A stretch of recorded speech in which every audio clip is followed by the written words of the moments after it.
Job, concretamente el capítulo 1, por favor. Libro de Job, capítulo 1.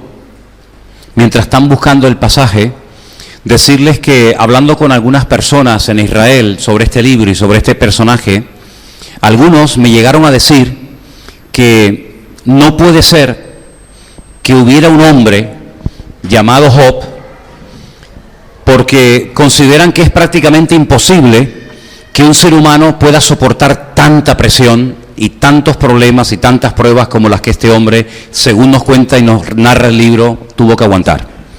Entonces yo les preguntaba, bueno, entonces si tú crees que este personaje no existió, ¿cómo interpretas, cómo aceptas o recibes el libro de Job? Y algunos me decían, bueno, eso es como una especie de libro alegórico, donde se habla de un personaje llamado Job, que según me decían estos, no existió, sino que es como una descripción, una narración de todos los sufrimientos por los cuales pasaría el pueblo de Israel. Digo, mira, nosotros creemos en la literalidad del libro de Job, y vamos a ver en esta tarde en qué nos basamos para poder decir que Job no es un personaje de ficción, sino es un personaje real, que existió, de carne y hueso, ¿vale?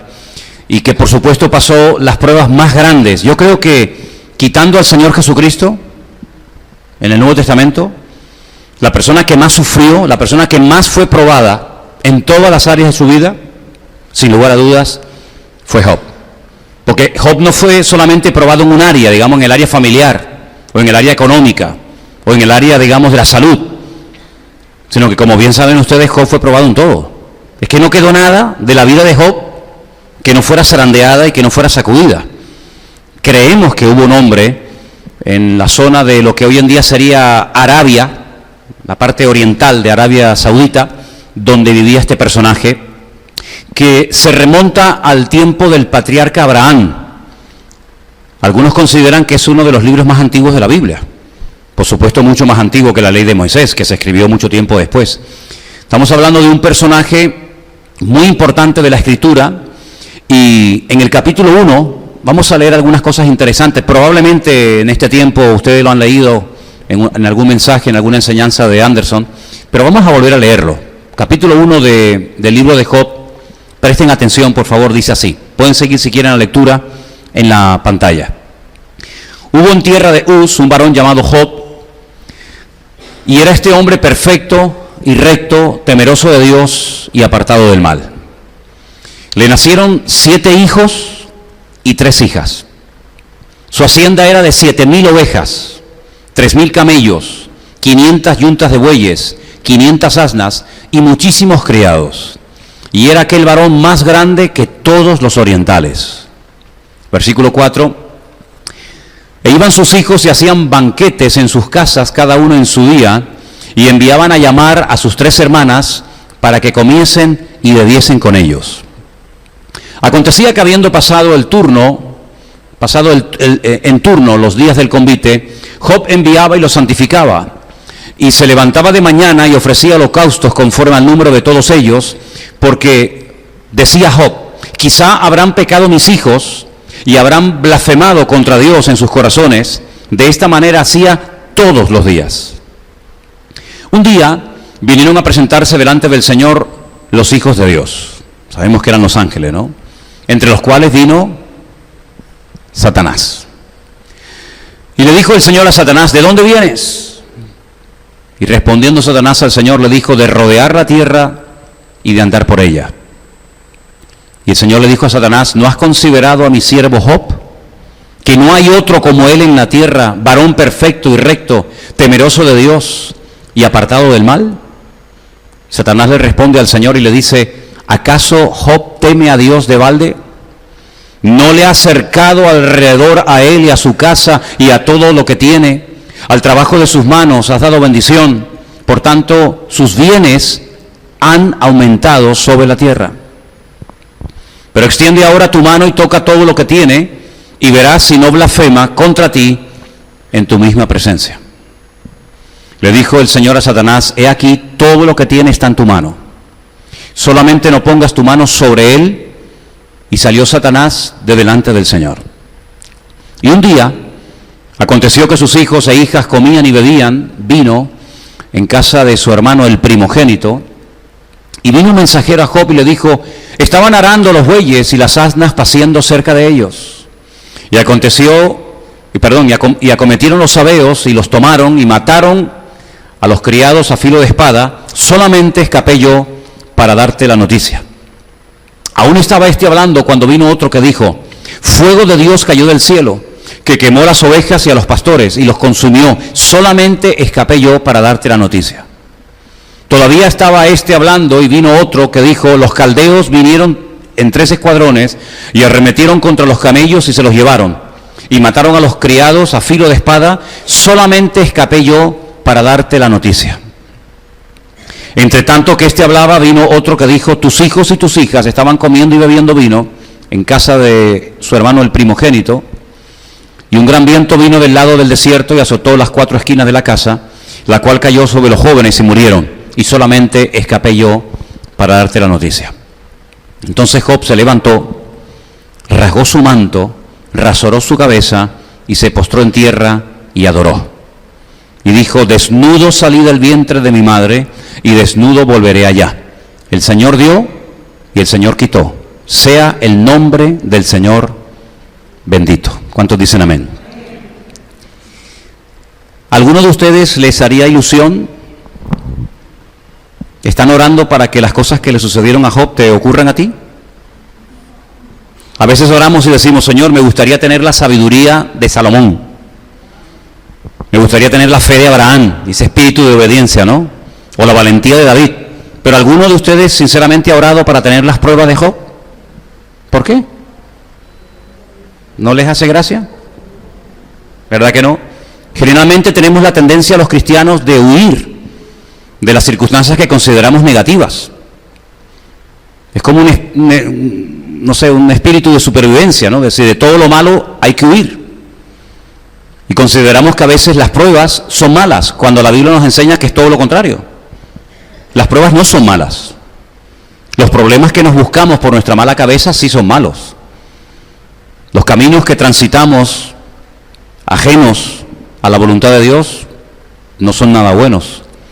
Pero que el Señor nos pruebe es el mejor favor que nos puede hacer a ti y a mí, aunque no lo entendamos en el momento. Porque yo le comentaba a Anderson en estos días, y es mi opinión personal, cada uno puede tener la suya, ¿no? Que yo no creo que Job supiera lo que estaba pasando en el mundo espiritual con él. Ese pique, ¿no?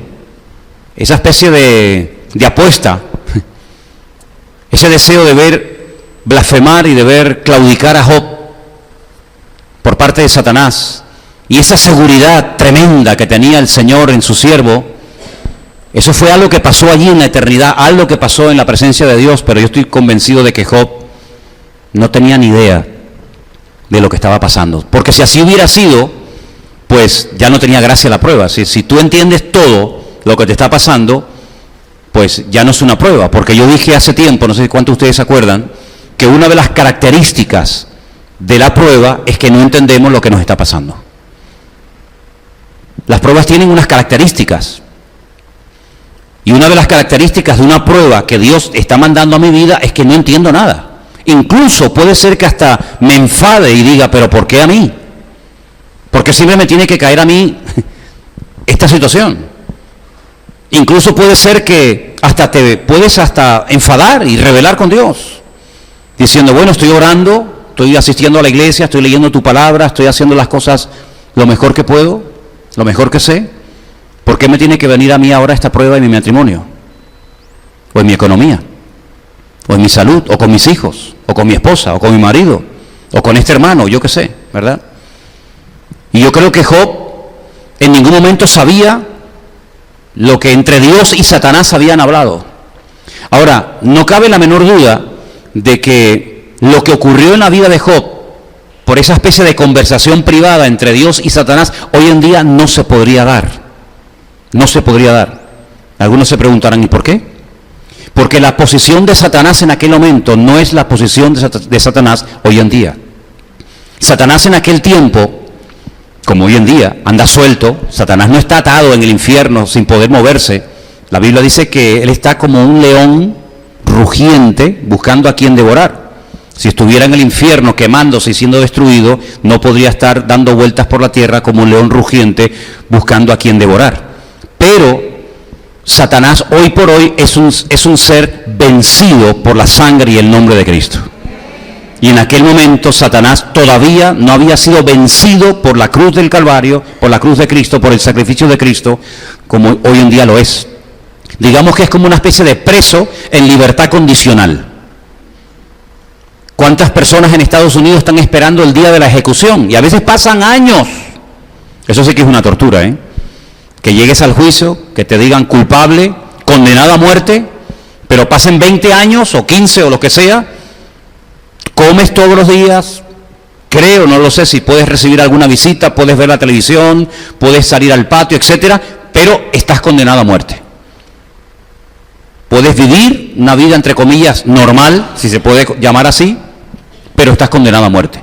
Satanás en aquel tiempo no estaba todavía derrotado, había sido expulsado de la presencia de Dios. Fíjense el nombre que aparece para hacer referencia de él en el capítulo 1. No se le llama el gran querubín protector, ¿verdad? Sino ya se le llama como Satanás, como ese adversario, como ese enemigo que ya ha sido expulsado de la presencia del Señor. Creo que ya todos ustedes más o menos saben el motivo o los motivos por los que el Señor le dijo, tú no puedes estar en mi presencia, ¿sí o no? ¿Verdad? Creo que ya todos sabemos por qué en el capítulo 1 del libro del Génesis, que es el primer capítulo y el primer libro de la Biblia, te lo encuentras allí. Cuando tú dices, pero ¿este qué hace aquí? Porque no nos cuenta el capítulo 1 del libro del Génesis que fue creado por el Señor en aquellos días.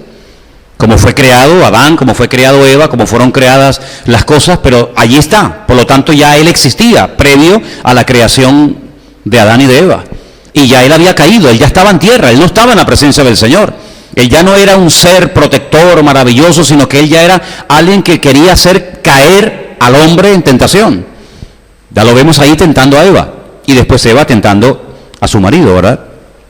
Así que ya en el capítulo 1 del libro de Job, ya él no está como el arcángel encargado de todo lo que es la alabanza y la adoración en el cielo, delante del trono de Dios, pero se ve que todavía tiene acceso.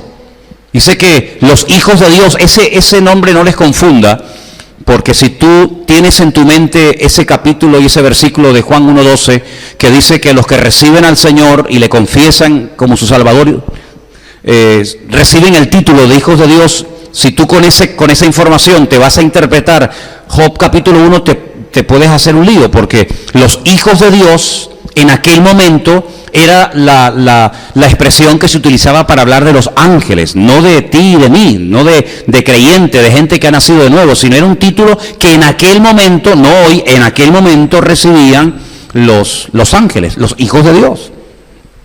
Y dice que él se metió en medio de los hijos de Dios. Se ve que todavía, a pesar de que había sido expulsado, se ve que todavía tenía acceso a la presencia de Dios y podía hablar con Dios. Y Dios hablaba con él. Y lo curioso es que Satanás no toca el tema de Job. Satanás responde a una pregunta. ¿De dónde vienes? Le dice Dios a él. ¿De dónde vienes? Creo que hemos leído de rodear la tierra, ¿no? De andar por la tierra. Bueno, el texto original habla acerca de la redondez de la tierra. Fíjate, ya en el libro más antiguo de la Biblia ya se menciona el hecho de que la tierra es redonda, no plana. Vengo de rodear la tierra, de la redondez de la tierra. Así que él no menciona en ningún momento el personaje de Job. Es Dios el que lo saca, es Dios el que dice, bueno, y si has dado tantas vueltas por todos los continentes y por todas las naciones, y has visto tanta gente y tantos reyes y tantas naciones y tantas personas, ¿no te has fijado, no te has dado cuenta de que hay una persona que es diferente? ¿No te has dado cuenta de que hay una persona que habla, que vive, que se comporta de una forma diferente? Y Dios comienza a hablar bien de él. Y Dios dice, es perfecto, la palabra perfecto es completo, es una persona íntegra, es una persona que me ama, es una persona que me teme. ¿No te has fijado? Y Satanás le dice, sí, claro que me he fijado. Sí, claro. Sí. La vida de Job no pasaba desapercibida, como la tuya y la mía tampoco pasa desapercibida, para bien o para mal. Nosotros no somos seres transparentes, ¿no? Invisibles. En el mundo espiritual nos conocen, ¿sí o no? Perfectamente. ¿Se acuerdan ustedes cuando aquellos demonios que pretendían expulsar unos que se llamaban los hijos de Seba, ¿se acuerdan? Que invocaban al Cristo que predicaba el apóstol Pablo. ¿Se acuerdan la respuesta de estos demonios? Dice, no, si a Cristo lo conocemos. Y a Pablo también.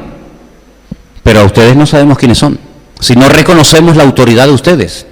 Por lo tanto, en el mundo espiritual se ve que hay como un conocimiento de todos y cada uno de aquellas personas que en un momento determinado marcan una diferencia por su forma de vivir, por su creencia, por su testimonio, por lo bien que lo están haciendo, por lo mal que lo están haciendo, etcétera, etcétera. Así que Job no pasaba desapercibido en el mundo espiritual. Satanás dice, sí, yo sé, pero añade algo. Pero claro, él te adora y él tiene ese nivel aparentemente de madurez y de consagración porque tú lo has bendecido, tú lo has prosperado tanto. Y además hay algo que le llamó la atención al diablo. Dice, es que tú lo has rodeado. Hay como un muro, una protección, un cerco de espinas alrededor de él. Y esto está basado en lo que hasta el día de hoy hacen los pastores. Cuando están en el campo, para proteger a los rebaños de lobos o de osos o de cualquier otra alimaña, de cualquier otro animal, tejen con espinas alrededor de los rebaños durante la noche, pero espinas bien grandotas, para que los animales no entren y dañen y maten a los corderos, a las ovejas. Y Satanás dice, es que yo noto que hay alrededor de él, de su familia, de sus hijos, de todo cuanto tiene.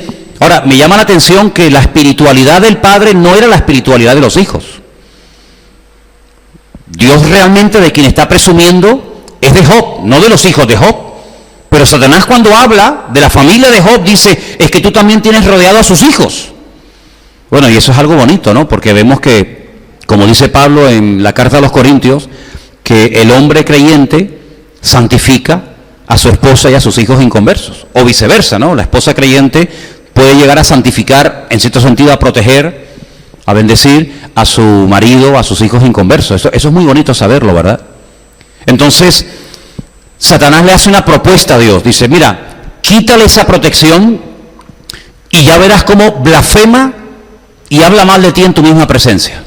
Ahora, la seguridad de Dios a mí me sorprende. Es decir, Dios no tiene ninguna duda a la hora de responder. Claro, el planteamiento, la sugerencia, la propuesta del diablo es muy fuerte, muy fuerte. Es decir, yo te voy a demostrar que tú te equivocas. Quítale esa protección, desampáralo, déjalo solo y ya verás. Vamos a conocer al verdadero Job. Vamos a ver si realmente toda esa espiritualidad y toda esa madurez y toda esa devoción, si es real o es egoísta. Y el Señor tiene tanta seguridad en Job que le da permiso. Qué bonito esto, ¿no? Le da permiso a Satanás como diciéndole, venga, demuestra lo que acabas de decir, inténtalo. Vemos aquí algo muy importante que no nos puede pasar desapercibido.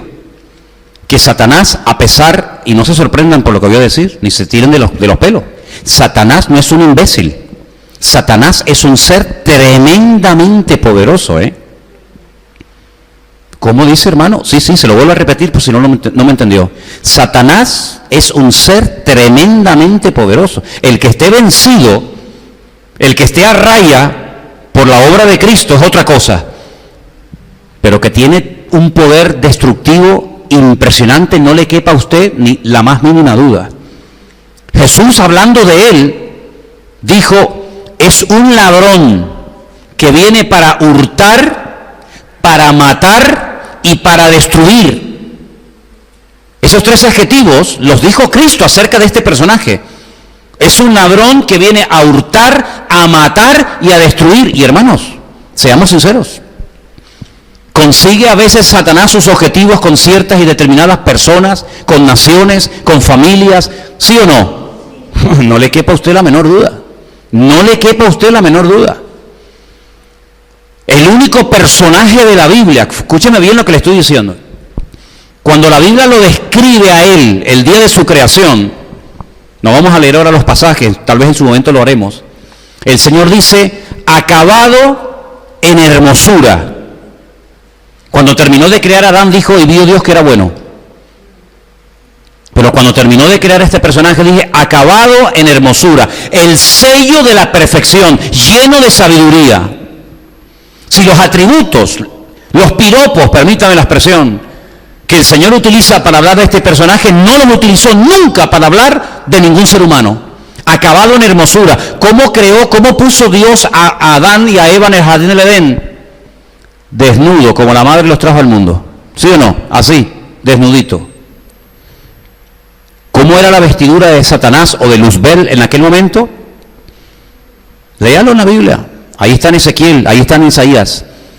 Todo tipo de piedras preciosas alucinantes. Era como las vestiduras del sumo sacerdote, pero multiplicado por 1000. Porque el sumo sacerdote llevaba unas piedrecitas ahí nomás.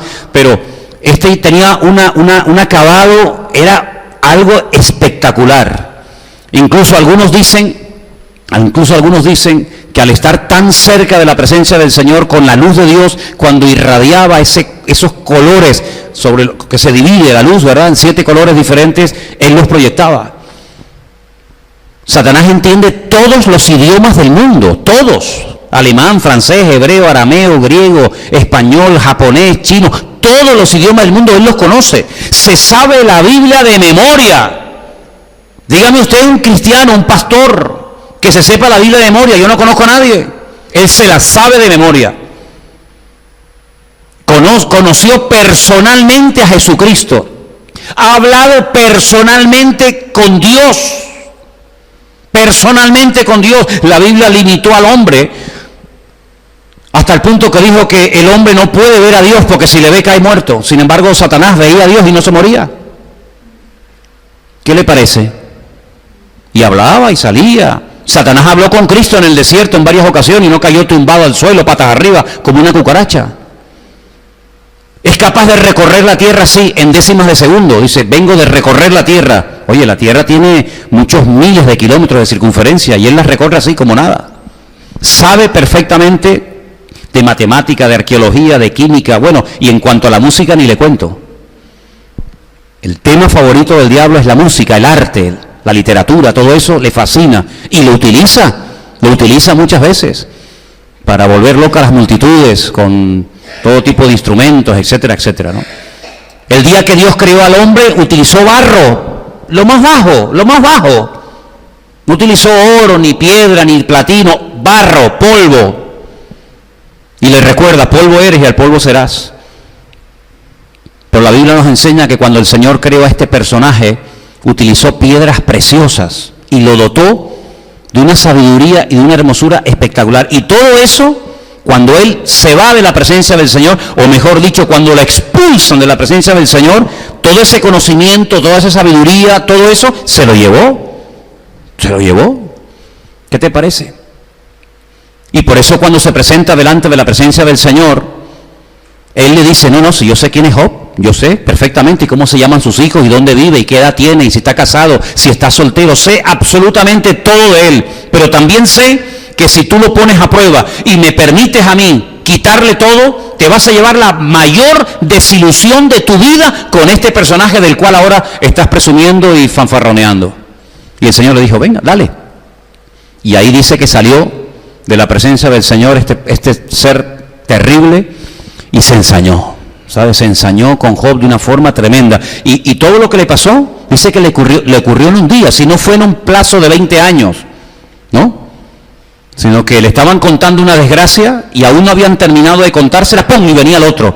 Y aún no se había repuesto del anterior, ¡pum! Y venía el otro, y venía el otro. Y al final, como la puntilla, porque oye, puedes perder cosas, pero bueno, puedo perder las ovejas, las yuntas de bueyes, las cabras, los terrenos, las propiedades, las cosechas, pero la última noticia, que tuvo que ser durísima, dice, y los 10 hijos que tienes, los 7 varones y las 3 hembras, están muertos, ya no existen.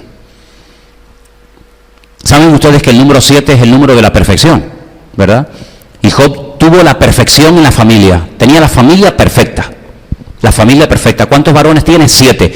El judío que tenga 7 varones, se puede considerar Ashrei, es el hombre más privilegiado y gozoso de la tierra.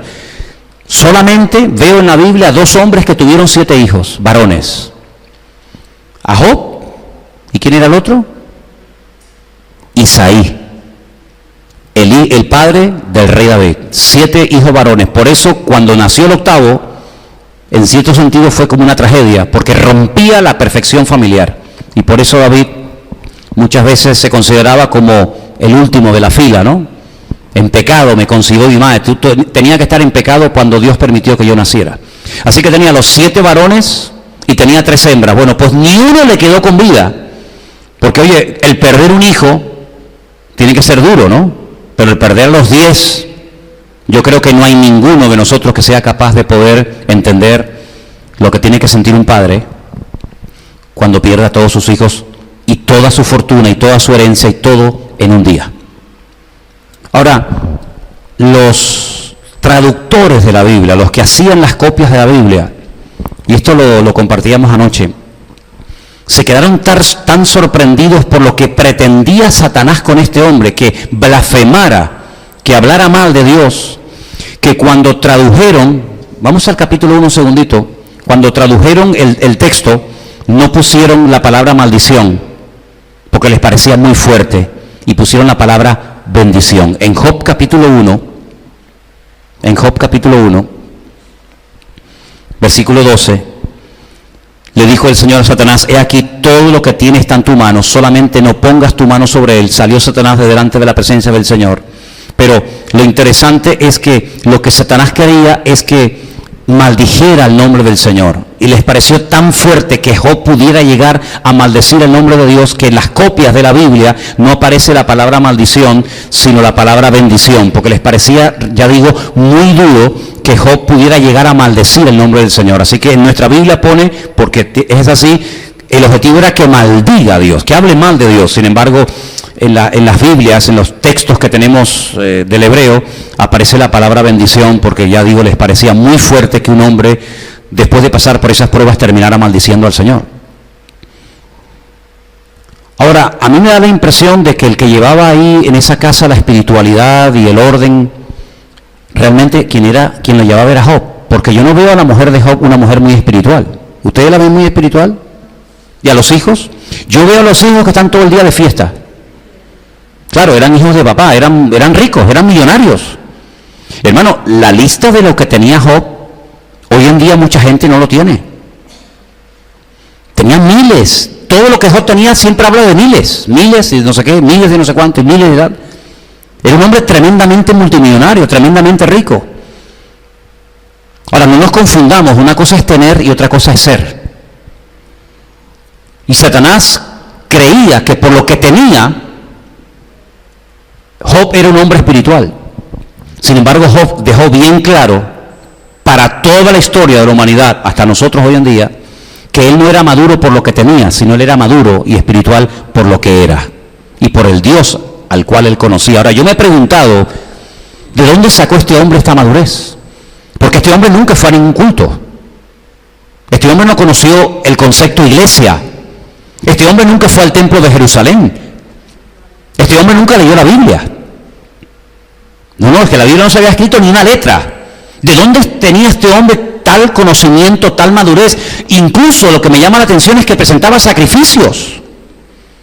Bueno, presentaba sacrificios porque ustedes saben que cuando Adán y Eva pecaron y fueron expulsados de la presencia del Señor, una de las cosas que el Señor estableció como norma, como patrón de conducta, es que a partir de ahora el que se quiera acercar a mi presencia ya no es como antes que hablaban conmigo, no, eso se acabó. Ahora las cosas se han deteriorado, ahora vamos a entrar a otro nivel. Y el nivel es que si no hay derramamiento de sangre y no hay un sacrificio y no hay un holocausto de por medio, no hay relación. Y eso se le quedó grabado al ser humano. Por eso Caín, a pesar de cómo era, él lo hacía. Y Abel también lo hacía. Y otros personajes de la Biblia, como Abraham, como Isaac, como Jacob, etc. Pero fíjate que este hombre sabía que él podía interceder por la vida de sus hijos. Dice, por si acaso, no es que lo hubieran hecho, cuidado, no es que sus hijos fueran un desastre, como por ejemplo algunos de los hijos de David fueron un desastre, ¿verdad? O como los hijos de Samuel, ¿se acuerdan? Los hijos de Samuel le dijeron a los ancianos, oye, nómbranos a un rey, porque como tus hijos se queden en el lugar tuyo, van a llevar el país a la ruina. O como los hijos del sacerdote Elí, ¿os acordáis? Ofni y Fines. La Biblia no dice que los hijos de Job fueran malos, pero Job decía, y si en esos banquetes, si en esas comilonas, si en esas fiestas donde corre el vino a raudales, mis hijos han hecho o han dicho algo incorrecto, yo por si acaso voy a orar por ellos y a presentar sacrificios cada día delante de la presencia del Señor. Qué bonito, ¿no? Qué bonito, por si acaso. ¿Saben lo que pensaba cuando leía eso? Cuando un día el Señor le dice a Pedro, Pedro, ¿sabes una cosa? Satanás ha venido, conversación que no tenemos en la Biblia, dicho sea de paso, pero el Señor dice, Satanás ha venido y os ha pedido, y me ha pedido, me pide permiso, como le tuvo que pedir Satanás al Señor en el libro de Job, para que les deje que les zarandee como al trigo. ¿Se acuerdan, sí o no? Pero ¿qué le dice el Señor? Pero yo ya he orado. Antes de que él viniera a pedirme eso, yo ya iba por delante de él. Yo ya he orado para que tu fe no te falle, y una vez que seas confirmado, vete y confirma y anima y comparte la bendición y la restauración a tus hermanos. ¿Cuántos dicen amén? Qué bonito, ¿no? Bueno, pues así como Job se adelantaba a lo que a lo mejor los hijos podían hacer, y así como el Señor se adelantó a Satanás cuando vino a pedirle a los discípulos, yo creo que cada mañana podemos tener la seguridad, antes de despertarnos, antes de quitarnos las legañas de los ojos, antes de lavarnos los dientes, antes de levantarnos de la cama, ya el Señor ya oró por nosotros, para que el día fuera un día victorioso y bendecido. Y ya nos cubrió con su sangre, para que nuestras fuerzas físicas y espirituales sean las mejores. ¿Cuántos lo creen? Así que valoremos eso, saber que el Señor siempre nos tiene en el punto de mira, y saber que Él nos dice, ay, hoy se me olvidó orar por Patricia, hoy se me olvidó orar por Johnny, sino que el Señor todos los días de nuestra vida, aun cuando dormimos, fíjense lo que les digo, aun mientras dormimos, el Señor vela y cuida de tu vida y de la mía. ¿Cuánto lo creen? Amén. Qué bonito. Ahora, le dije al principio que nosotros creemos en la literalidad de la escritura, del libro de Job, porque uno de los requisitos, yo sé que no es el tema, pero viene a colación, uno de los requisitos para decir, bueno, ¿qué libros ponemos y qué libros no ponemos en la Biblia? Cuando se hizo el canon, cuando se decidió, claro, había un montón de libros, mucho más que lo que tenemos aquí. ¿Qué libros ponemos en la Biblia y qué libros no ponemos? ¿Y por qué los ponemos? ¿O por qué no los ponemos? Uno de los requisitos era que en otros libros de la Biblia se hiciera referencia a ese personaje o a ese libro. Ese era uno de los requisitos. Por ejemplo, ustedes se van a dar cuenta de que Jesús menciona muchas veces cosas del Antiguo Testamento e incluso hasta personajes. Jesús, por ejemplo, mencionó a Abraham, ¿sí o no? Él dijo, yo soy antes de Abraham. Luego, si él dice, yo soy antes de Abraham, y menciona el nombre propio de Abraham, quiere decir que le está dando credibilidad al hecho de que un día en la historia hubo un señor, un hombre llamado Abraham, si no, no lo hubiera mencionado. ¿Se acuerdan cuando él dijo, y así como Jonás estuvo en el vientre de la tierra, del pez, 3 días y 3 noches, así yo estaré en el vientre de la tierra también? Es decir, le está dando credibilidad al hecho de que hubo un pez que se tragó a un señor llamado Jonás, que luego lo vomitó, etcétera, etcétera, ¿verdad? Entonces, ¿hay alguna referencia fuera del libro de Job que podamos utilizar nosotros los creyentes, los asiduos lectores, los estudiantes de la Biblia, para decir, no, mira, Job existió?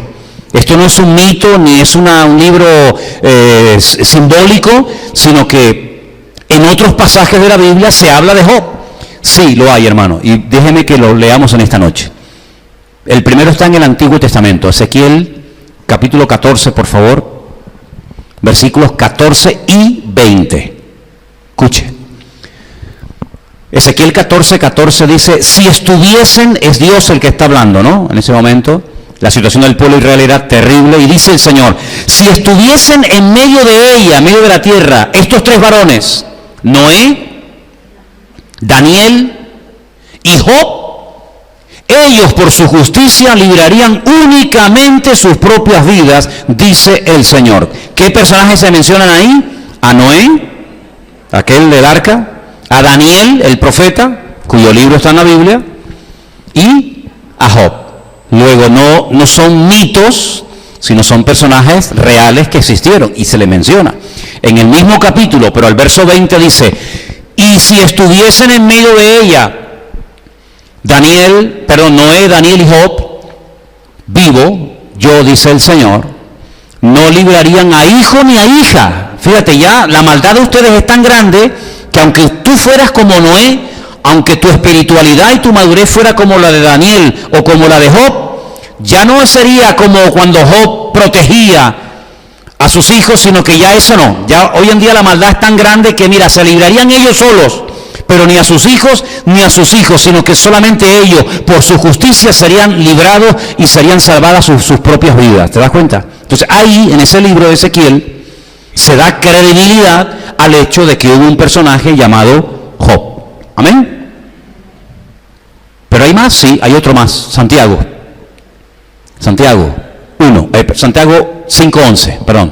5, verso 11. Aquí tenemos por bienaventurados a los que sufren. Ay, ¿sabíamos eso? Bienaventurados los que sufren. Yo pensaba que eran pobrecitos, ¿no? No, la Biblia dice, bienaventurados los que sufren. Habéis oído de la paciencia de Job, y habéis visto el fin del Señor, que el Señor es muy misericordioso y compasivo. ¿Te das cuenta? Entonces, vemos que en el Nuevo Testamento también se hace referencia a este personaje, lo cual nos da a entender, y lo aceptamos así, de que Job no es un personaje inventado que simboliza a Israel o a sabe Dios quién, sino que Job realmente es un personaje de carne y hueso. Ahora, hay algo que a mí me sorprende de Job, y es cómo reacciona cuando ya no tiene nada. Porque vivir en la abundancia, no hay que aprender a vivir en la abundancia. Si usted, por ejemplo, mañana le llama el gobierno, el ayuntamiento, los servicios sociales, y le dice, mira, hemos estudiado tu vida por tu DNI, porque estás empadronado, etcétera, etcétera, y viendo que eres una buena persona, una buena mujer, un buen hombre, hemos decidido pasarte todos los meses a tu cuenta bancaria 5.000 euros. Vendrías a la iglesia hecho polvo, ¿verdad? Pidiendo oración, por favor, hermano, ayúdeme, porque yo no sé qué voy a hacer todos los meses con tanto dinero. No sé, hermano, ayúdeme, porque yo no sé ahora con 5.000 euros. ¿Tendrías algún problema? Bueno, a lo mejor sí, ¿no? Pero para vivir en la abundancia, como que no hay que pedir oración, ¿no? Aunque la abundancia ha echado a perder a más gente que la escasez. Dicho sea de paso, ¿no? Porque es más difícil ser fiel cuando sobra que cuando falta. Porque cuando falta, buscas de Dios y dependes del Señor. Cuando te sobra, como decía Salomón, no me des demasiado, no sea que me olvide de ti. Fíjate tú el peligro que puede correr una persona cuando tiene demasiado. Puede llegar a olvidarse de Dios. Y Pablo, tomando todo eso, dice, y no se olviden que la raíz de todos los males es el amor al dinero. Fíjate lo que te digo, ¿no?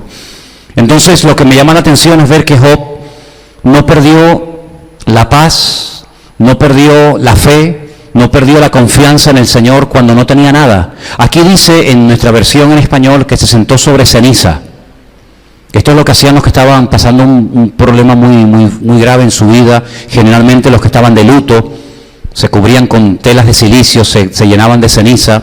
Pero el texto original dice que se fue a vivir a un estercolero. Es decir, Job vivía.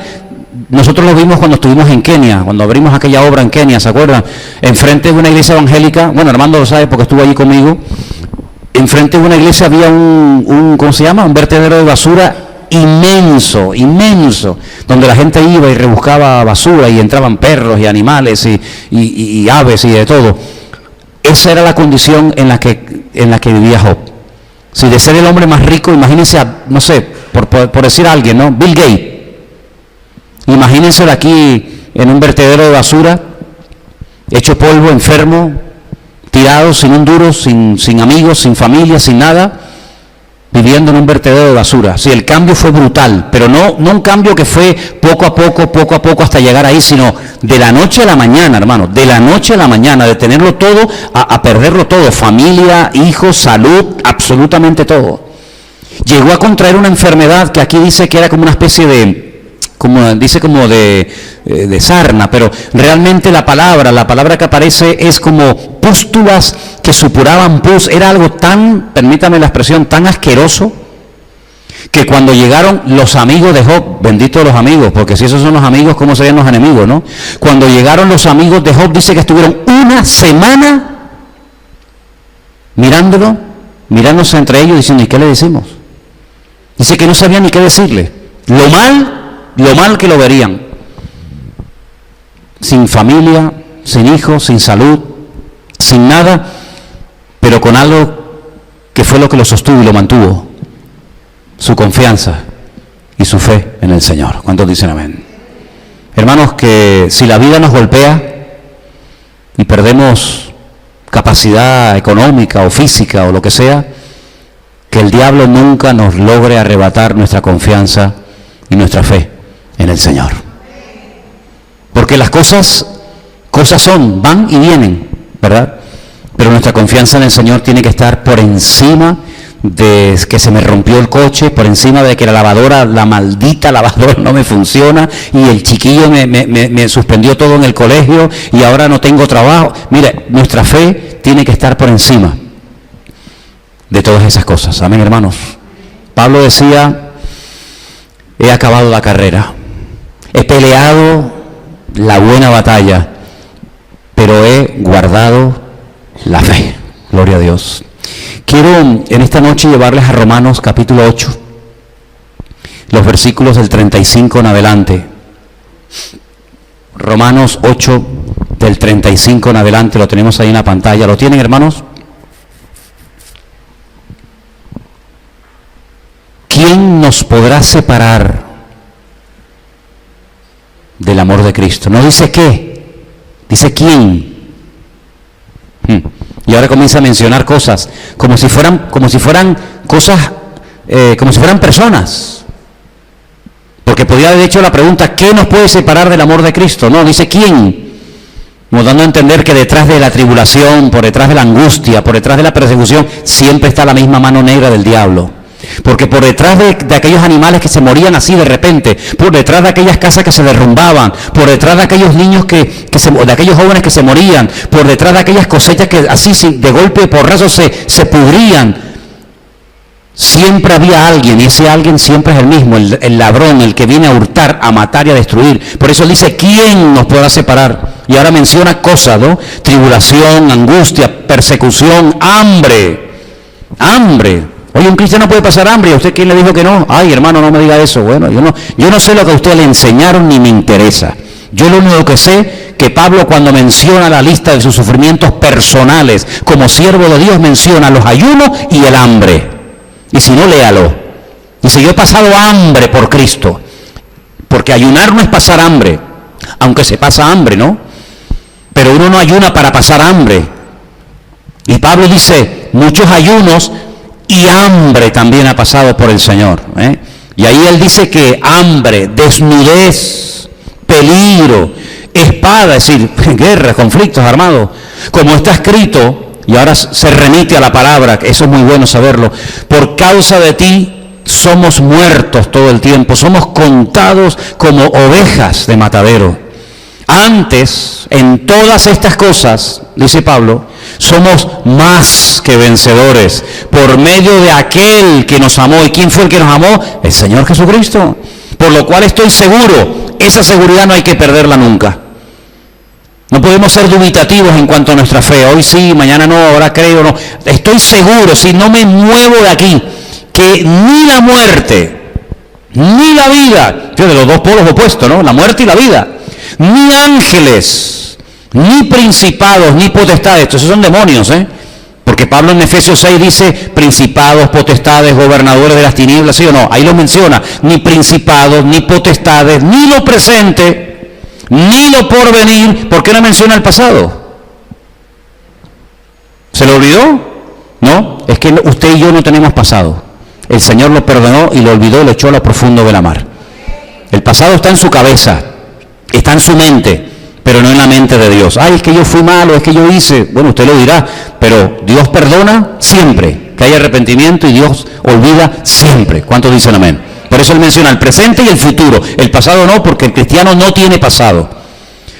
Ni lo alto, ni lo profundo, ni ninguna otra cosa creada, ahí aglutina, por si algo dice, ay, no mencionó esto, no mencionó lo otro. Bueno, pues mira, voy a decirlo claro, ninguna cosa creada, y ahí ya entra todo, nos podrá separar del amor de Dios que es en Cristo Jesús, Señor nuestro. ¿Cuántos dicen amén? Miren, hermanos, Job lo perdió todo, es verdad. Incluso su esposa, que yo creo que la Biblia ni nos da el nombre porque, ¿para qué? Para que tal vez nadie corra la tentación de ponerle a una hija, ¿no? ¿Qué creyente le pondría a una hija Jezabel? ¿Usted le pondría Jezabel a una niña?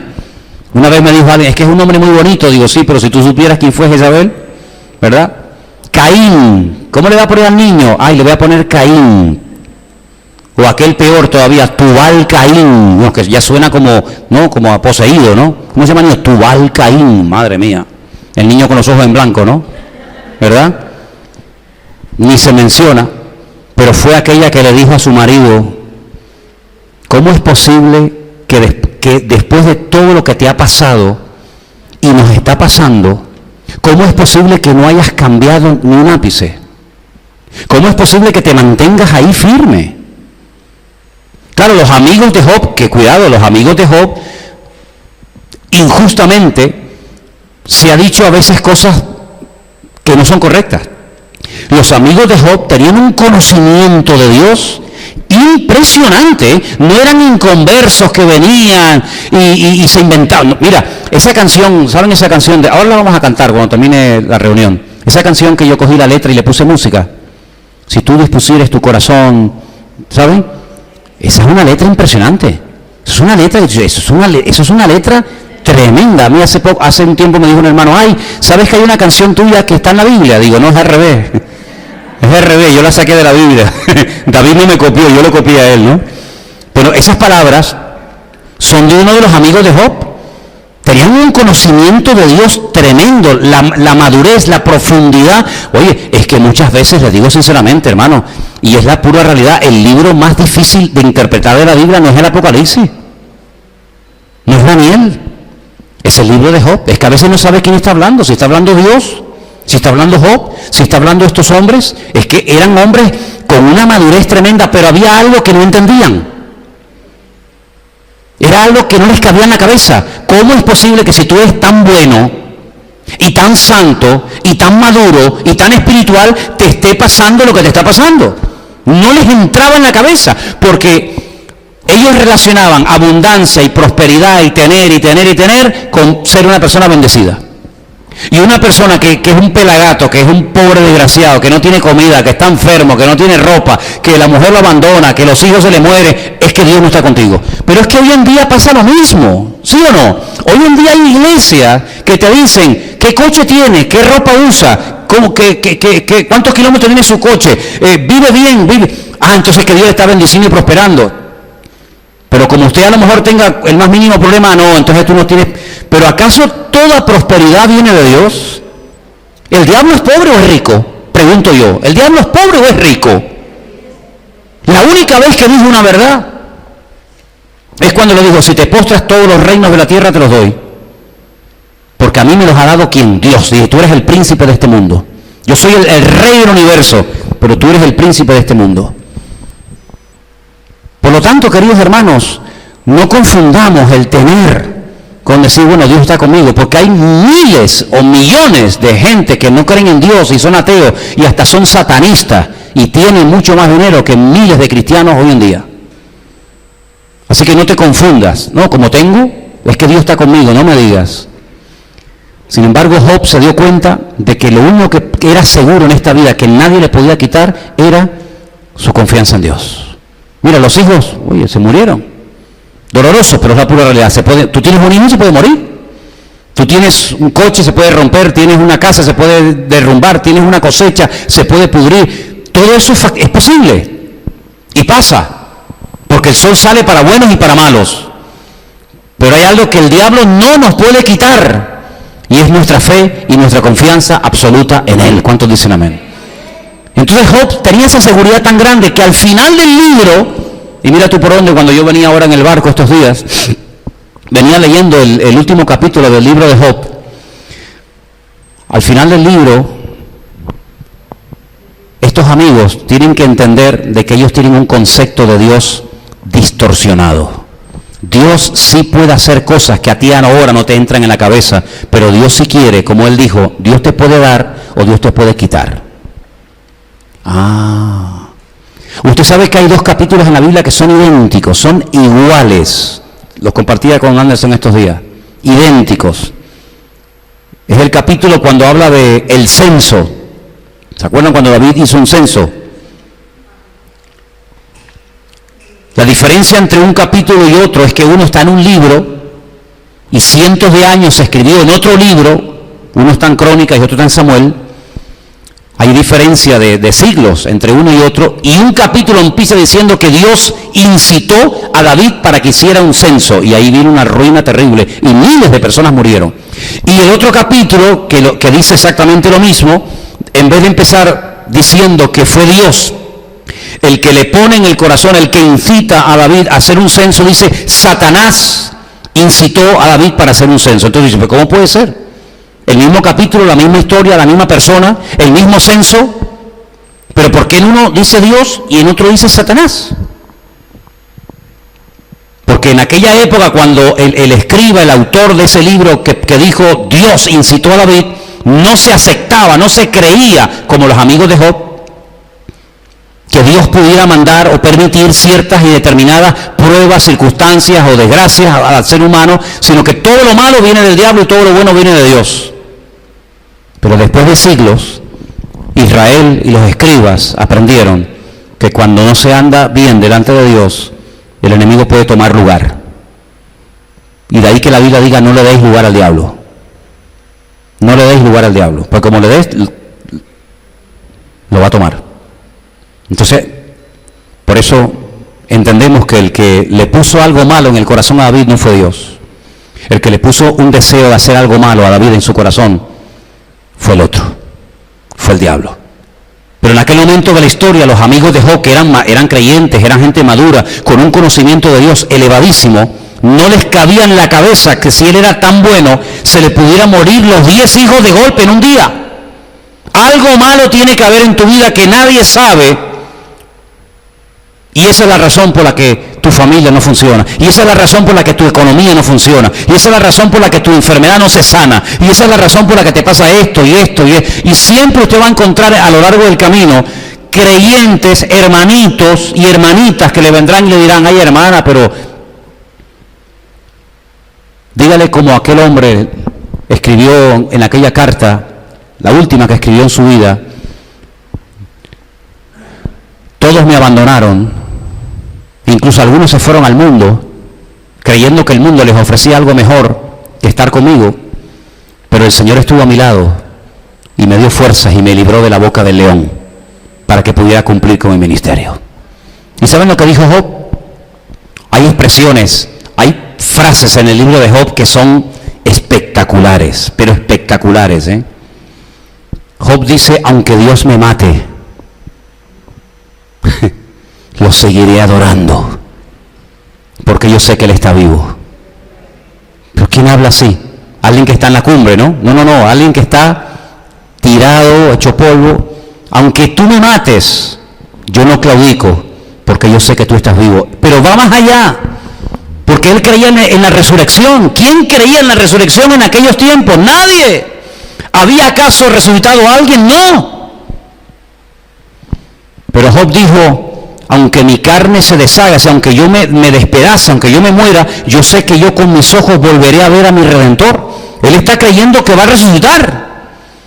Bueno, y dice cosas como aquello que dijo al final del libro, yo de oídas te había oído, pero ahora realmente mis ojos te ven. Es decir, tuviste que pasar por un montón de circunstancias duras en tu vida para descubrir áreas de tu Dios que antes, cuando tenías abundancia y prosperidad, no conocías, pero que ahora has descubierto que Dios es mucho más de lo que tú te puedas imaginar. Qué bonito, ¿no? Así que, queridos hermanos, detrás de una prueba siempre hay una bendición de Dios en el camino, siempre. Te vuelvo a repetir, una característica fundamental y elemental de la prueba es que no entendemos lo que está pasando. Como Job seguramente en su carne diría, bueno, pero él mantuvo su integridad. ¿Y sabes cuándo recibe restauración total y absoluta? En la familia, en la economía, en la salud, etcétera, etcétera. Vamos a leerlo. Vámonos al último libro, último capítulo del libro de Job. El último, ya terminamos. Se titula esta parte Restauración de la vida de Job. Capítulo 42. Capítulo 42, por favor, a partir del versículo 10. ¿Lo ponemos? Quitó el Señor la aflicción de Job.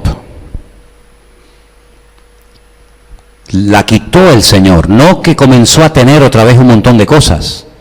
No, tú puedes tener un montón de cosas, pero si Dios no obra, las cosas que tienes no te van a quitar la angustia y la aflicción, es Dios el que tiene que obrar. Por eso no empieza diciendo que otra vez tuvo camello y ovejas y yuntas de bueyes e hijos, no. Primero empieza diciendo, Dios fue el que actuó. ¿Cómo? Quitando la aflicción de Job. Y cuando Dios quitó la aflicción, ahora dice algo muy interesante. El Señor le quitó la aflicción a Job cuando él hubo orado por sus amigos. Luego, hay algo en la oración que vamos a ir descubriendo con el paso del tiempo, y es cómo se pueden restaurar cosas cuando uno se atreve a orar por el que desde nuestro punto de vista no se merece que yo ore por él. Si yo hubiera sido Job, yo a lo mejor nunca hubiera orado por estos tres desgraciados, que lo único que venían era a meterse conmigo. ¿Qué sabes tú de mi vida? ¿Qué estás hablando tú?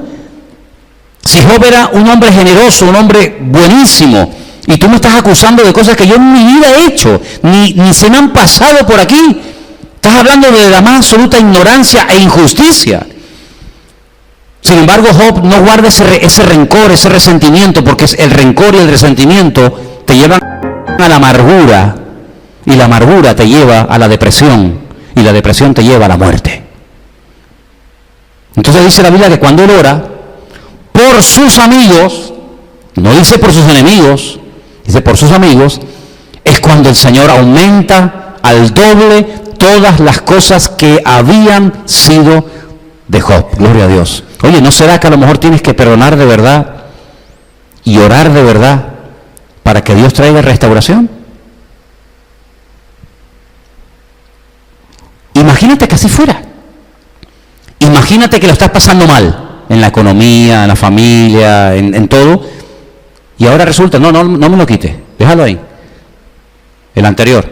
Y ahora resulta que vemos a Job orando por esta gente que no le ha hecho ningún favor a Job, ninguno. Pero él cuando ora, Dios lo restaura. Oye, ¿por qué no lo haces tú? Si no pasa nada, bueno, no voy a pecar por haber orado por el que no se lo merece. No voy a pecar por orar por alguien que me criticó, por alguien que me hizo daño. No vas a pecar, oré por él y ya está. Pero imagínate que haciendo esa oración de perdón y bendiciéndolos, viene una restauración a tu vida. Oye, pues te puedes estar perdiendo muchas bendiciones. Entonces, inténtalo por si acaso. ¿Cuántos dicen amén? Ok.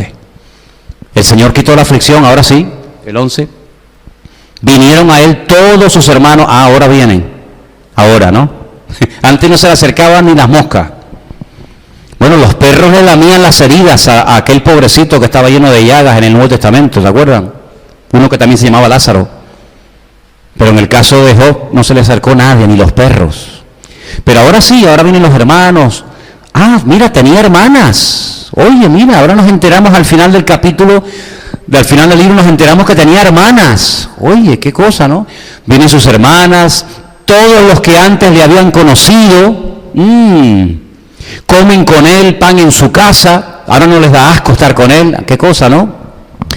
Se condolieron de él, le consolaron de todo aquel mal que el Señor había traído sobre él, y cada uno de ellos le dio una pieza de dinero y un anillo de oro. Qué generosos se han vuelto, ¿eh? Qué generosos se han vuelto. Y entonces el Señor bendijo el postrer estado de Job más que el primero, porque tuvo 14,000 ovejas, suma las que tenía al principio y mira ahora, ya verás, 6,000 camellos, 1,000 yuntas, sí, son 2,000 yuntas de bueyes, 1,000 asnas. Tuvo 7 hijos y 3 hijas, la familia perfecta, los 7 hijos y las 3 Marías. Llamó el nombre de la primera Gemima, el de la segunda Kesia, el de la tercera Keren Habut, y no había mujeres tan hermosas como las hijas de Job en toda la tierra. Y les dio su padre herencia entre sus hermanos. Versículo 16. Después de esto vivió Job 140 años y vio a sus hijos, a los hijos de sus hijos, hasta la 4ª generación. Y murió Job, viejo, hombre, y lleno de días. ¿Cuántos dicen amén? Es decir, aquí lo importante no es cómo empieza la historia. Aquí lo importante es cómo termina.